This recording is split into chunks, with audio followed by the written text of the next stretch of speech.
Thank you for listening to the Damage Report podcast, the show covering the true threats facing our country and what you can actually do about them. You can support this free podcast by leaving us a review and giving us a 5-star rating on Apple Podcasts or wherever you happen to be listening to it. Every review helps more people discover the show at no cost to you.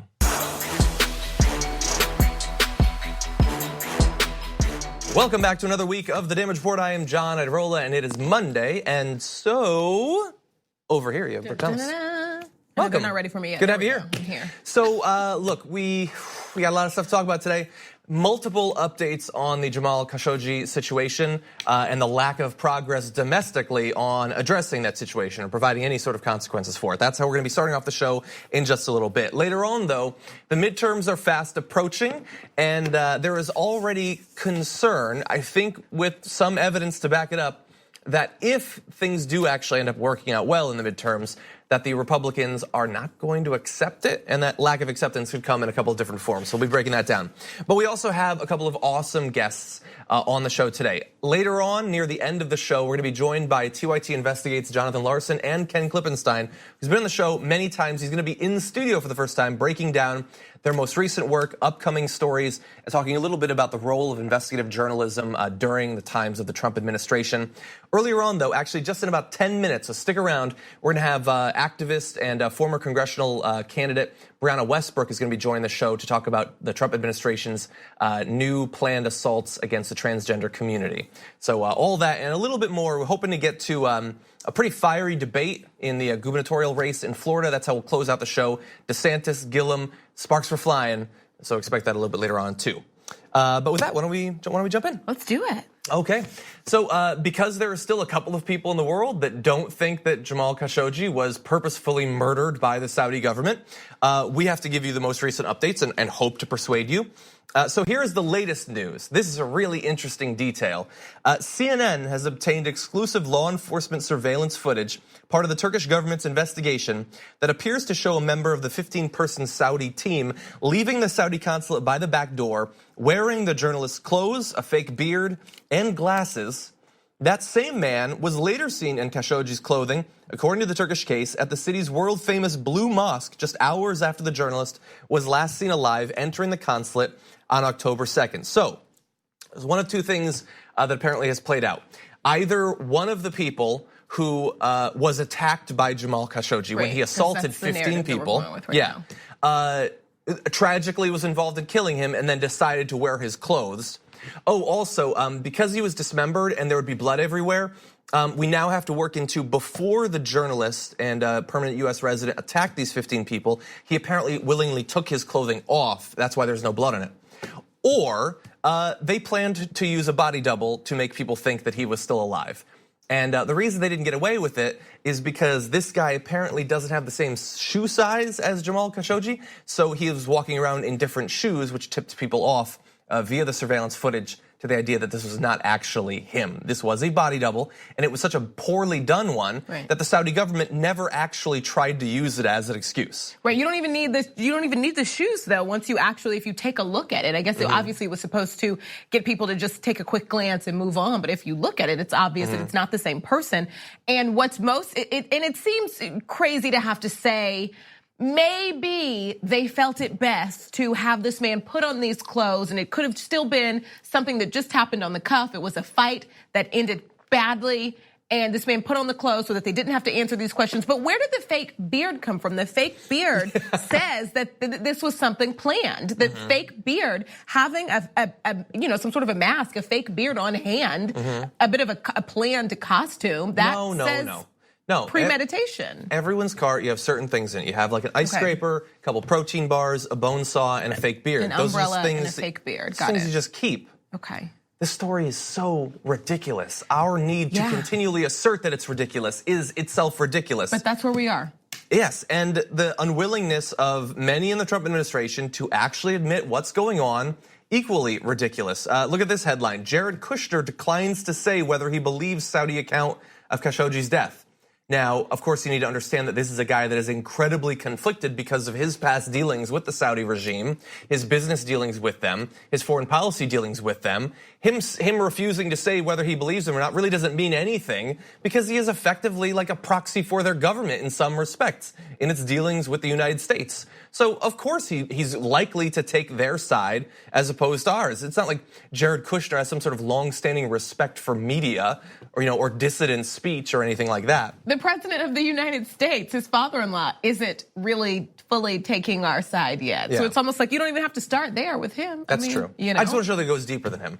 And yeah, Trump is going around making fun of journalists who've been attacked by Republican politicians. That is his approach to violence against the media right now.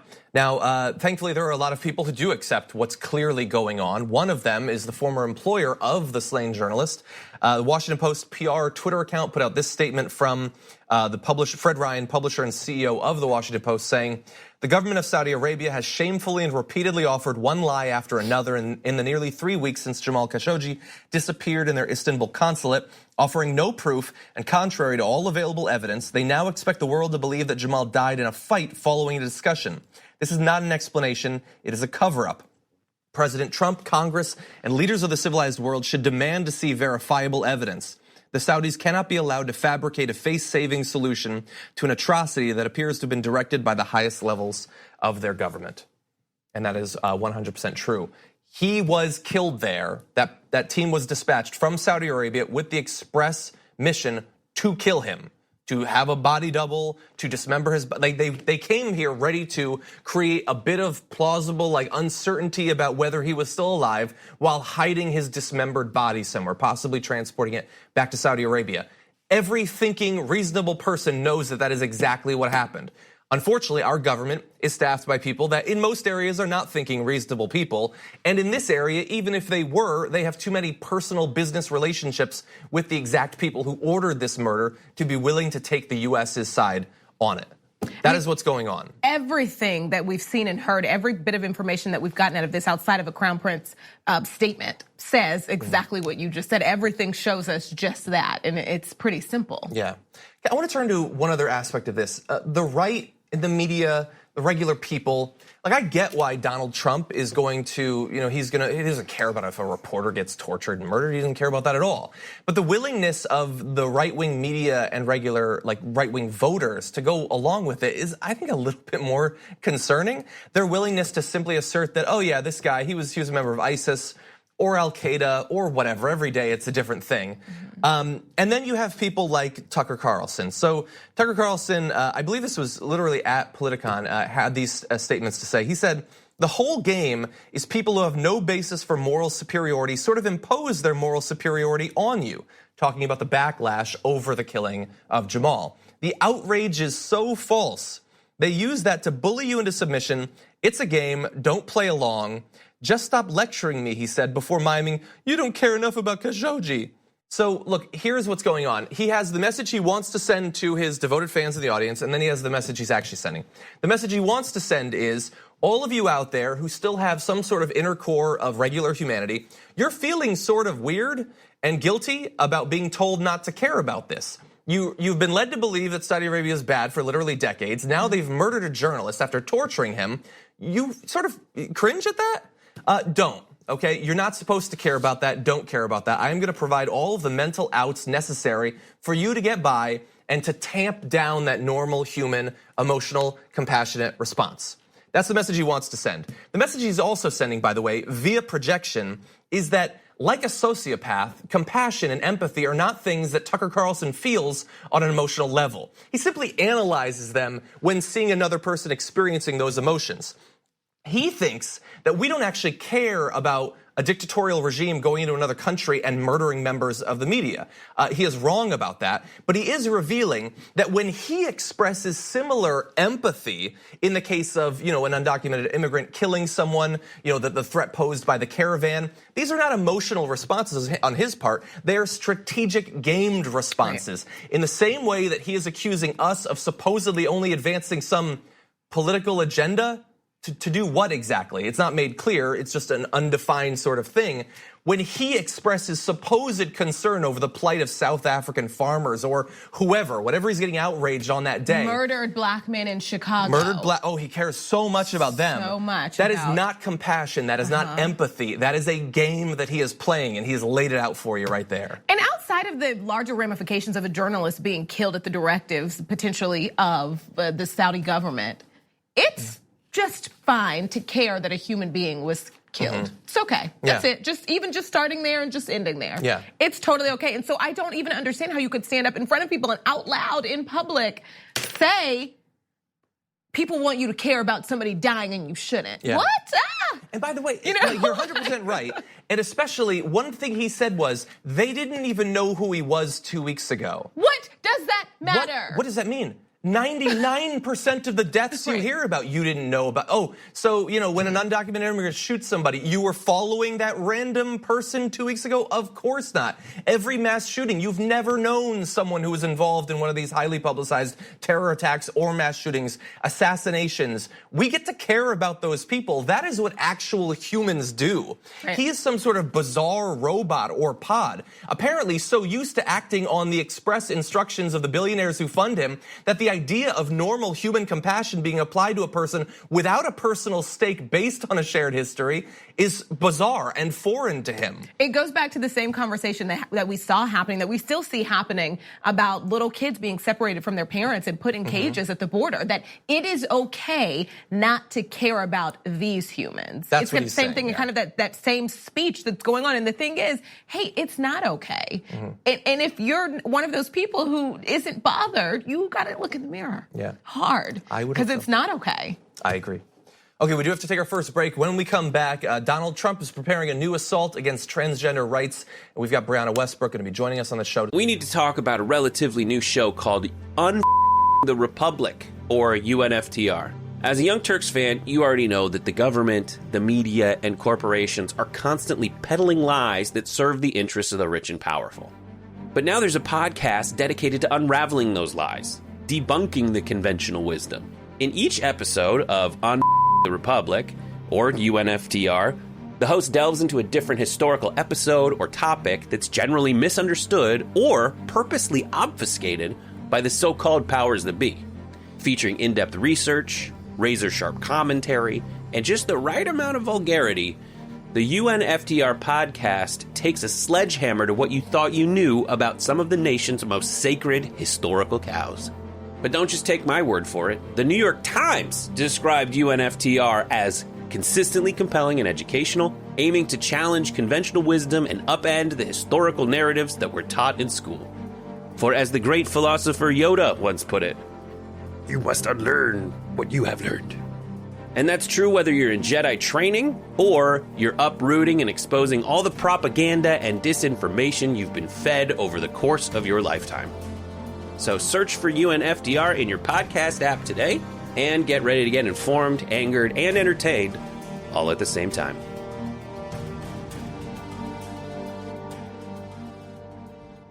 Talk about it. Welcome back to the show, everyone. Donald Trump has a new plan, I guess, to get fired up Republicans for the midterm, and it is a new assault on transgender Americans. So joining us to help break down how this is actually going to possibly play out is LGBT rights advocate, activist, and former congressional candidate Brianna Westbrook. Brianna, welcome to the show. Hi, thanks for having me. Great to have you here. So the big change that the Trump administration apparently is considering is a definition change where sex would be defined as either male or female, unchangeable, determined by the genitals that a person is born with, and if there's any dispute about one's sex, it would have to be clarified using genetic testing. That is sort of the Cliff Notes version. So first of all, what is your overall reaction to this new move that they're making? Well, I take this as a way to incite their base. They're trailing in some polls up to 12% behind Democrats. And we are such a small population. I feel like we're an easy target for the hard Christian right. And I feel like this is an assault meant to continue to marginalize us and excite them to show up at the polls so close to the election. So I've seen in the wake of this news coming out just a couple of days ago, this new hashtag won't be erased. And so the concern obviously is that they are attempting to, like, I guess with a few words, say, you guys, you don't exist. It's just, it's a made up thing, whatever, like hearkening back to the way that, the culture used to be. How big of a threat is this? I mean, obviously, there's talk about being erased. Is this being, in terms of the community, is this seen as a sort of mortal threat to rights? Is this something that you think might fade away once the midterms are passed? How concerned should we be? Very concerned, because the term transgender really affects every aspect of my life. The biggest concern that I had right off the bat, and I still have, is diagnosis codes when I go to the doctor. When I get my hormone treatment, my doctor knows that I'm trans. Are those codes going to be erased? Those things affect my life every single day. I take hormones. And it has other implications too, because this is going to continue to roll downhill. You look at, there's going to be continued policies that are taken back from the Education, Justice, and Labor Department. And this has been a systematic attack on my community for almost 2 years now. We've seen consistent rollbacks from Obama policies that expanded protections for us in schools, jails, and homeless shelters, all rolled back. It's one after another, and we should definitely be concerned. And my call to action is for anyone who cares about other humans. And if you consider yourself an ally to the trans community, it's important to remember that the term ally is a verb. It's not a noun. We need you to be active and mobilized and stand up for us. There's 1.4 million people who identify as trans. That's people that are out. I'm sure there's a lot more of us that are scared to come out because of things like this. Hi, Brianna. I'm just wondering if you could just give our viewers an idea of just how widespread this would be. I know we're talking this would affect the bathrooms people could use, what sports teams they're allowed to play on, things like that. Yes, every aspect of our daily lives. This is going to touch us from healthcare, school, everything that I depend on as a person. This is going to have implications. Workplace discrimination, which we already don't have discrimination laws to protect us in 27 states for gender identity. So this housing discrimination, this is everywhere, every aspect of our lives, from when we wake up to go to sleep.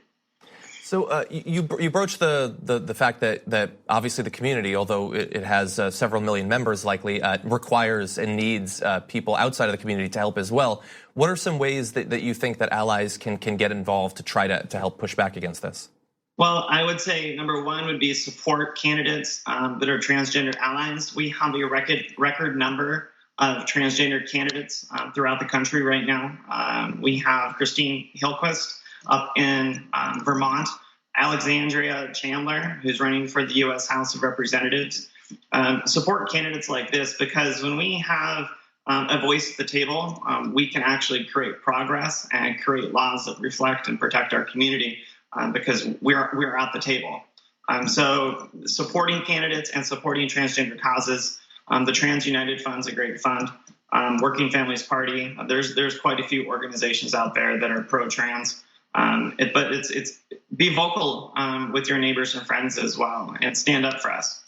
So you alluded to the fact that obviously this isn't the first time that the Trump administration, despite their many assurances during the last election, that he was saying that he was actually going to be more supportive of the LGBT community than Hillary Clinton would have been. This is not the first thing that they've done that has targeted various elements of the community. What are some other changes that he's made from the Obama policy? Well, one, we've seen this consistent attack on trans troops. He's tried to say that we can't serve in the military, which is absurd.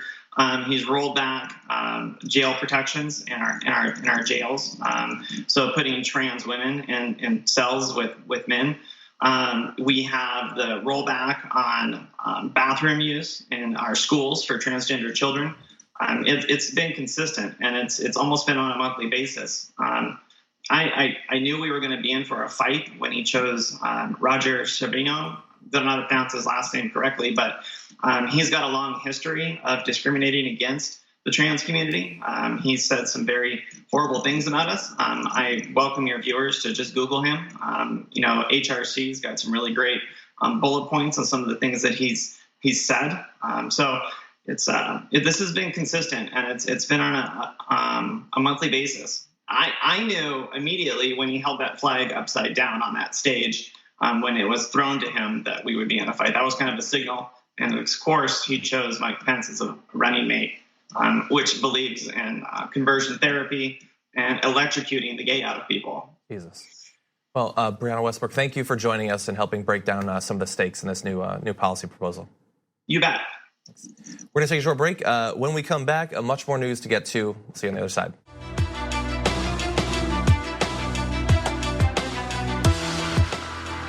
Welcome back to the show, everybody. It's myself and Brooke Thomas joining me. I'm here. Glad to be here. Always. I'm glad that you're here because I want to talk about the midterms. So do not get complacent. I am really getting scared when I look out there and I see people just, oh yeah, they're still up by 9. The Dems are still up by 10. They're up by 11. It's going to be fine.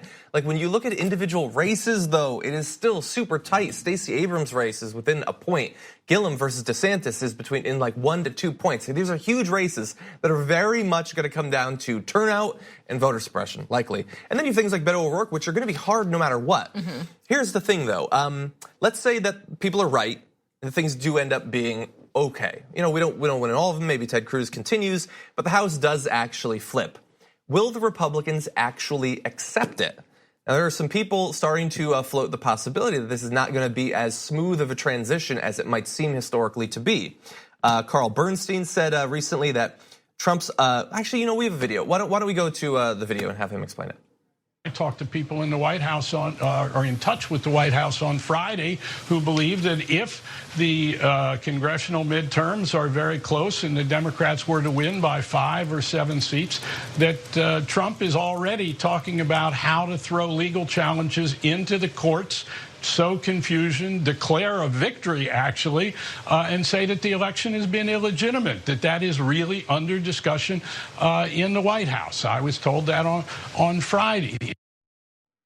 Now, of course, you do have to, anytime you talk about the possibility that an election might not be accepted, even though your concern is that you will be attacked, you sound like an extremist. So, I guess we've put that out there. But it is not impossible. I don't know. That will be pitched as it. Well, because I think, I get what you're saying, because you're right, because just on the basis of this, 2.5 years ago, I would say, what? But that was before fake news, the phrase was invented. And there will be an article in the Times, purely, and the New York Times is not, I'm not saying they're perfect and without messing up ever, but there will be a very clear article, very, solidly reported, tons of fact after fact after fact. And then the president will stand up and say, that's fake news. And millions of people will say, you know what, you're right. Yeah. So it sounds like exactly what he's describing there. So on the basis, it sounds, ridiculous, but we're past that point in, how America works. And again, we have no idea how it's going to turn out, but I will tell you how it won't turn out. It will not be the case that no matter what happens, if the Democrats if they lose seats, if they gain seats, if they take control of the House, take control of the Senate, win all the governor races, Donald Trump is not going to come before the country and say, like Obama, we got shellacked, and we have to accept that the balance of power has shifted a little bit. There will be nothing like that under Trump. Now, that does not mean that he is going to try to change the results of the election necessarily, although, as we've pointed out, that is the purpose of gigantic voter purges and acts of voter suppression that we're seeing in multiple states throughout the country. Please continue paying attention to that. And in fact, we're going to have guests on later this week who are being affected, candidates who are being affected by these purges. But he might say, it is an illegitimate victory. Now, that could just be a rhetorical thing, or it could actually mean something in practice. It could mean that the Republicans resist actually turning over committee chair positions to the Democrats. Or even if that doesn't happen, if suddenly the Democrats are in control of these chairs, they start requesting documentation, launching investigations. Donald Trump might simply refuse to actually hand anything over or to comply with these investigations, saying that they are, the fruit of the poison tree or whatever stupid cliched expressions get thrown around. That's my concern. Yeah, I think you have it's a valid concern. Let me throw to some other quotes of other people who are concerned about this. First, Carl Bernstein went on to say that Trump's dishonesty is unprecedented, adding that the United States has never had a president that, quote, uses lying and untruth as a basic method to promote his policies, his beliefs, and his way of approaching the American people and engaging with the world. We are seeing that in practice today with the caravan of people from Central America fleeing violence, a lot of kids, older women, mothers, things like that. He simply states they're hardened criminals. There's unknown Middle Eastern people in it. That's not true. It's just made up, but who cares? We're just gonna proceed and pretend that these are all criminals. Let's see, Paul Krugman says, if Democrats don't at least take the House, God help us.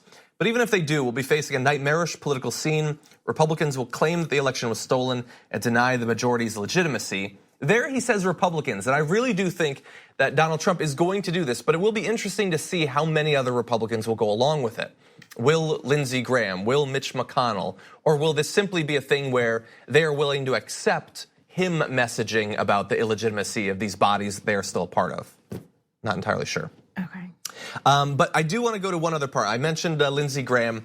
He is saying this. Now, this is not saying it's not going to be legitimate, but it is laying the ground for it. Lindsey Graham said, I'm going to let everybody in these states know as he travels around promoting candidates, what happens if you put the Democratic Party in charge of this country? You're rewarding mob rule. You're undercutting the rule of law. Don't give these people power. So what he's saying is that if they get power, that does not abide by the rule of law. That somehow circumvents the rule of law, and it will not be a legitimate switch in party control of a House of Congress. It will be mob rule. So, as a Republican senator, do you bow to the mob in that case? Right. Or do you say that it's illegitimate? It's also just that phrase, mob rule, it's a Donald Trump talking point. And it reminds me a little bit of what Susan Collins was saying when there was a GoFundMe account, basically, just kind of like twisting around what democracy means. So the idea that the larger voting bloc is unhappy with how things are going, and so they vote these people out, and all of a sudden that's mob rule. That's not just people being educated and expressing their right to vote. That's so bizarre that how that can even be defined like something negative. Yeah. And that's what you're supposed to do. If you don't like what's happening, you have the opportunity to change it by voting. And so if a larger group of people do that, like what? You know what I mean? And like, okay, so a couple people have shouted at Ted Cruz or Mitch McConnell or whatever. Has there ever been a thinner veneer to sort of code a lie that these are mobs? As people have been pointing out on Twitter. The president shouts at people. The president mimics body slamming reporters in front of cheering masses. He tells if there's a mob, it's at his rally. Right. Yeah, and he points at them. Haha. There's body slam. Them, those people. Body slam. A guy who's never lifted anything above his head in his entire life. If there's a mob, it is at his rally. But they are trying to fool people. And not because, like, do you think Donald Trump is seriously worried about mob rule? He's seriously worried about these activists? Of course not. He just wants to fearmonger. He wants to point at certain groups, whether it's a caravan, heading up through Mexico, or if it's literally groups of moms and sexual assault survivors, and say, you feel hatred and anger. Don't think about the actual reason for it. Don't think about the way that you've been left behind economically, the fact that government has done very little for you over the course of your life. Hate those brown people, hate these women who've been raped, go after them. And God help us if they get in power, whether by voting illegally, that's why they're bringing up voter fraud, or if they're getting in your face and yelling at people. Every day, I also have to say, just this shift of Lindsey Graham is fascinating to me. It's just such a people but it's so pro-Trump, and it's like it didn't start like that. It's been fascinating. Ted Cruz as well. It's every day. It's more and more like, wait, this is not what you were saying. They've hitched their horses. It's really interesting. Yeah. Why? Yeah, and especially totally too, Lindsey Graham. I put in my email. He's apparently stuck in red-faced whiny mode. And yeah, like Lindsey Graham was not like shouting in rage constantly a year ago. That's very much a new thing. He is, and it doesn't suit him. So like angrily annoyed. Yeah. These days. It doesn't suit him. Yeah. No. Or anyone. Okay, we're gonna take a short break. When we come back, TYT Investigates is in the house. Jonathan Larsen, Ken Klippenstein gonna break down their recent reporting, what they're working on right now, and what investigative journalists have as their role under the Trump presidency. After this.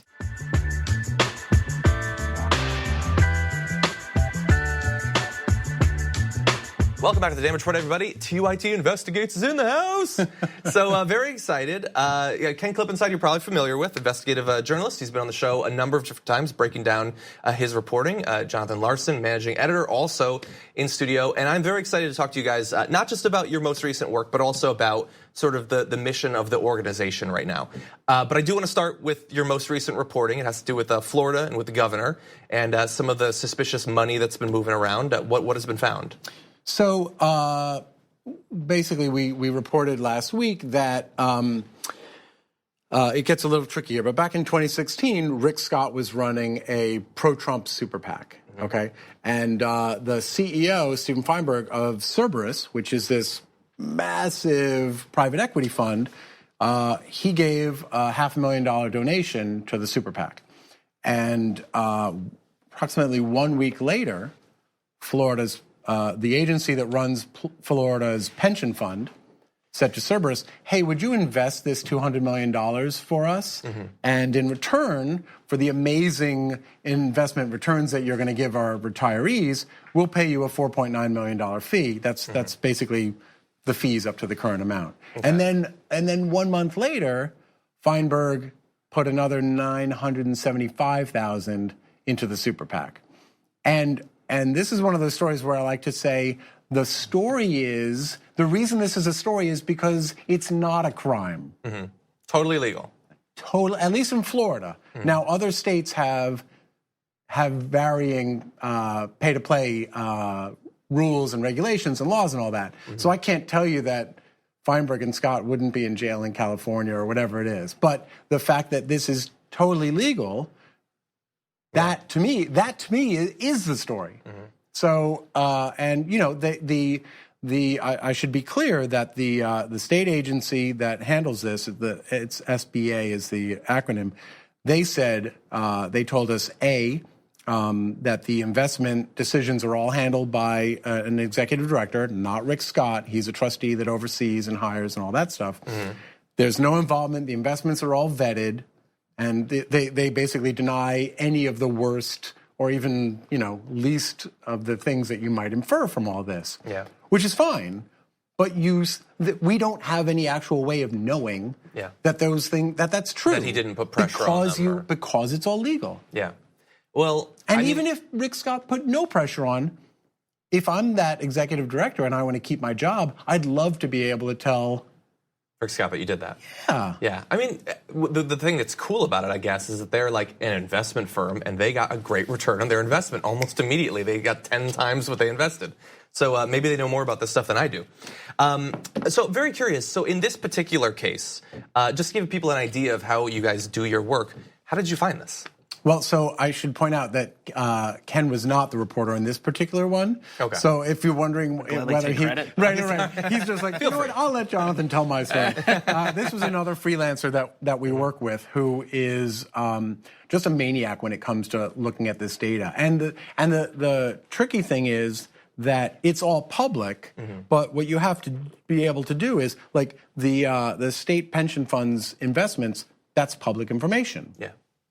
And at least in the case of this particular political action committee, those donations are also public. So you have to connect the dots. Right. If you're looking at, well, Rick Scott is running for office. Let's see where the state has been putting its pension money. Yeah. So you go through the list and then you say, okay, let's basically run down what are these institutions, who are the people who lead it, and what other connections do they have? It's essentially just boring, mind-numbing. I mean, as Ken will tell you, and I will attest as well, it's actually fun for a certain class of people to do that. Yeah.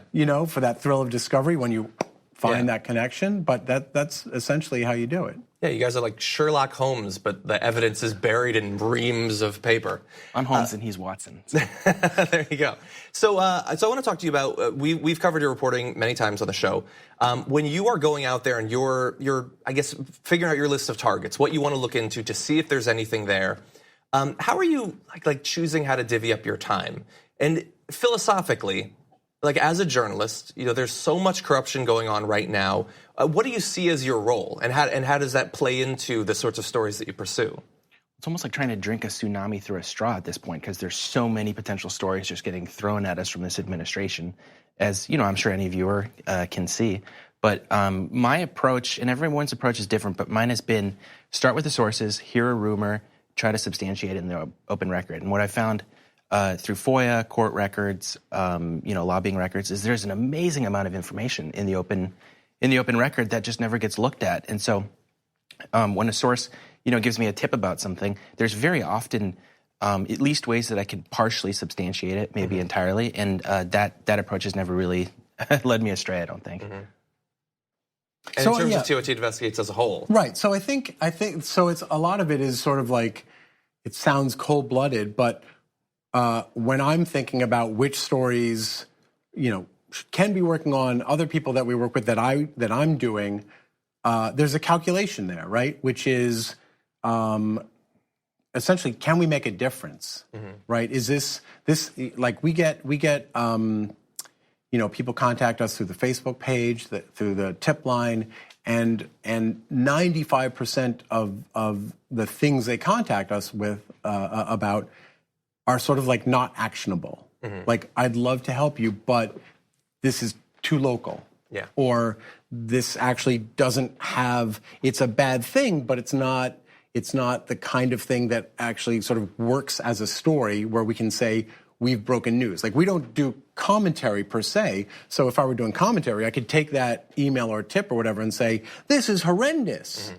But what I can't do is say, TYT has learned that something went terribly bad for this individual person. That's one thing that's been great about the unit, is we actually get to dig in and look at these stories. We don't have to do the kind of aggregation or rewriting of other stories, referencing other things that a lot of other news media organizations make their people do. It's not the reporter's fault. It's just the reality of the industry at this point. And there is a calculation in terms of short-term versus long-term, right? So at the moment, we're at least partly, and Ken and I have talked this through strategically and stuff.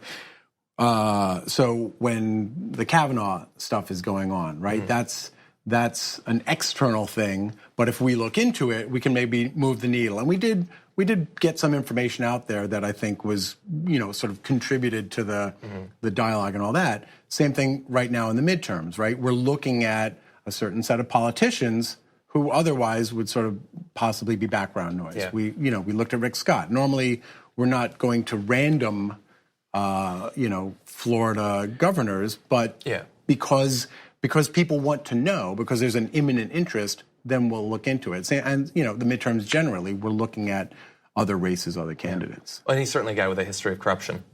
One other thing I want to ask you. Well, we have to call it like we see it. One last question for you. One little $1.7 billion fine for Medicare fraud, and you're all like, ooh. One record-breaking act of corruption. Who among us has not done 1.7 billion? I'm working on it. So I know that you guys have done work on Saudi Arabia, our funding towards them, ICE and the militarization of ICE and things like that. And especially considering that we don't have a ton of resources, it's pretty impressive the number of different stories you guys have broken.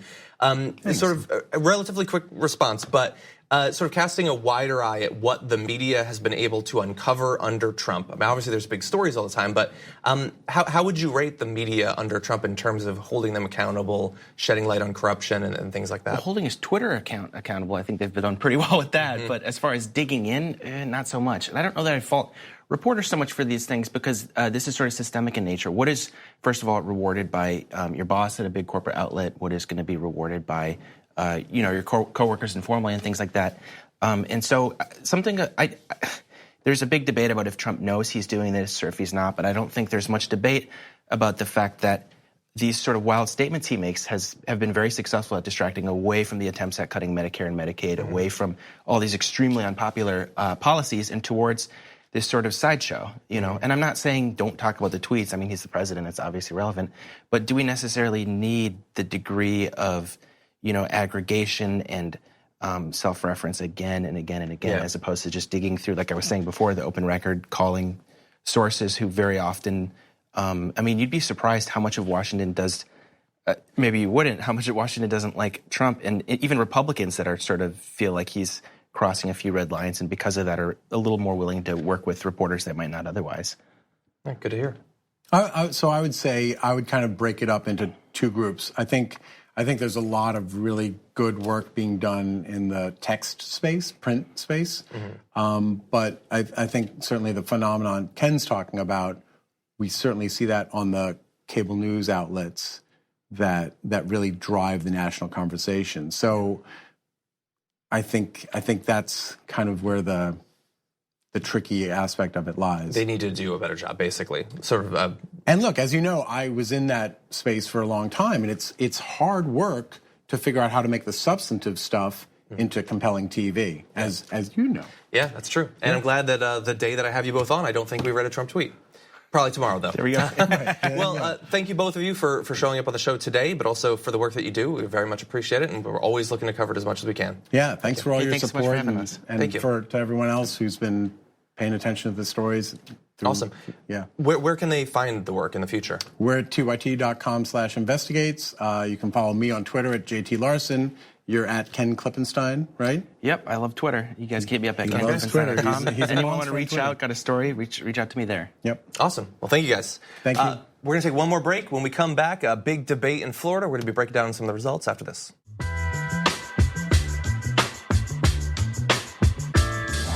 So down in Florida, a big gubernatorial race, Democrat Andrew Gillum versus a Trump lookalike Ron DeSantis, or at least act like. This is a guy who put out the ad of him teaching his kid to build a wall, to give you an idea of who he is. It's super close race, by the way. Just a couple of points separate them. The stakes are obviously gigantically high. Very important race, state for the next presidential race, by the way, of course. And so they had a debate last night. Couple. Can you call it that? I mean, they were both on a stage together, Okay. within 20 feet of each other, and some interesting questions and responses. The first, though, I just want to have a little bit of fun. Is Donald Trump as good of a role model as Ron DeSantis implied that he was in the ad we just referenced? Here was his response. Well, Jake, my wife and I were poking a little fun at ourselves because of the way that campaign was going, and I'm proud of my family, though. I don't actually read The Art of the Deal to my son Mason. So here's what I know. I was very passionate about moving our American embassy from Tel Aviv to Jerusalem. Andrew opposed that. A couple months ago, he said it was a mistake. Every president for 25 years has promised that on the campaign trail. Once in office, they didn't do it. Donald Trump promised it, and he followed through with it. And so to me, when you give your word and you follow through with it as an elected official, that is the model that we're supposed to do. He was right to move the embassy to Jerusalem. I was there for a historic event. I know Andrew didn't support that and doesn't think that's right, but to me, that was true leadership. Now, I know what you're going to say. Wait, why did you guys edit together those two different responses? One about the role model, the second about the embassy. We didn't. That was his response to the question of, is Donald Trump a good role model? He said for 5 seconds, we made a funny ad and then began talking about moving the embassy in Israel. Even the mayor was kind of confused about, like, wait, did I hear the question right? I just want to be clear. Well, we actually have that. If you want, we can play his yes, response. that's So even better, here is Andrew Gillum responding immediately after that. Mr. Mayor? Confused by the question. The question How was did we get whether to or not he thinks President Trump is a good role model for the children of Florida. That's what I thought originally. I got confused. So, no, he's not. Donald Trump is weak, and he performs as all weak people do. They become bullies. And Mr. DeSantis is his acolyte. He's trying out to be the Trump apprentice. At every turn, he's tweeting him, he's talking to him, he's showing up, he's complimenting him. And let me tell you, listen, my disgust for the president and his behavior actually will have nothing to do with whether or not if Trump tries to send us money, as President Obama tried to send to the state of Florida to build high-speed rail across the I-4 corridor, and our governor said, no, thank you, we don't believe in Obama's stimulus. If Trump tries to send me that 2.6, I'm going to take it, bring it to the state of Florida, and put the people of the state of Florida to work.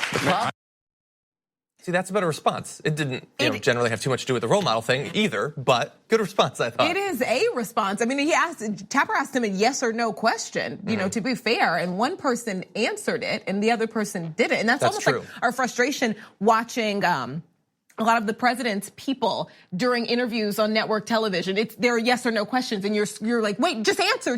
What are you doing? Yeah. And that is a good example of how this entire debate went. The whole thing was non-answers and very direct answers. And whether you like them or not, do you want the question answered or not? Because I'm not saying, a debate is a good, it's just, this is who this candidate is. If you're good at debating, you're going to be a good governor. No, but one of them wasn't answering the questions and one was. And it's kind of like, remember when we watched that first Beto and Cruz debate? Yeah. Cruz was doing the same thing, not answering questions, saying things that had nothing to do with the question, and almost like, or couldn't hang with that, or couldn't keep him on track. This was different. This was someone who did not come to play. He was like, you're not going to answer. It's cool. I'm prepared. Yeah, and he's got, I guess, in a tough position because if he said yes, he's a good role model, everyone will laugh. But he doesn't want to say that he's not because his entire chance at winning this is based on that he loves Donald Trump and Donald Trump loves him. That was his entire primary race, and that is what he's making this into too, with an infusion of quite a bit of white nationalism and white supremacy as well. Unfortunately, we don't have time to go to the video, but Andrew Gillum made clear this entire race, Ron DeSantis has been making one racist comment after the next, trying to continually focus on Gillum's race. We will see if that is a winning strategy for him. In any event, thank you, as always, for being on the show. Thank you to the guests as well. Thank you for watching. We'll be back tomorrow morning with much, much more for you.